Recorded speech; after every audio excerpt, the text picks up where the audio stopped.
Hello বন্ধুরা, আমি হলাম তোমাদের অনন্যাদি। আজ হলো শ্রাবণ মাসের তৃতীয় সোমবার। আমরা চারজন মিলে যাচ্ছি ভূতনাথ বাবার দর্শনে। সুভাষগ্রাম থেকে টিকিট কেটে ট্রেন ধরে চলে আসলাম শিয়ালদা স্টেশনে। দেন মেট্রোর টিকিট কেটে স্কেলেটারে করে চলে আসলাম নিচে।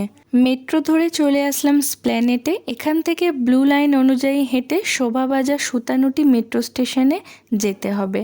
মেট্রো স্টেশনে নেমে অটো করে এই রকম মনোরম দৃশ্য উপভোগ করতে করতে চলে আসলাম বাবার কাছে।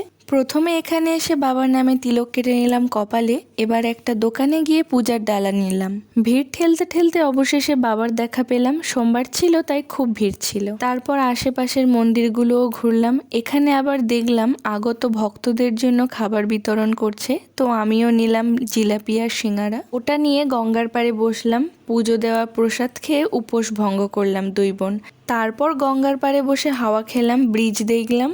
আর ভূতনাথ বাবার মন্দিরের পাশেই ছিল নিমতলা মহাশ্মশান, সেখান থেকেও ঘুরে আসলাম। এখানে এসে বাড়ির শিবলিঙ্গের জন্য সাপ আর ত্রিশূল কিনলাম।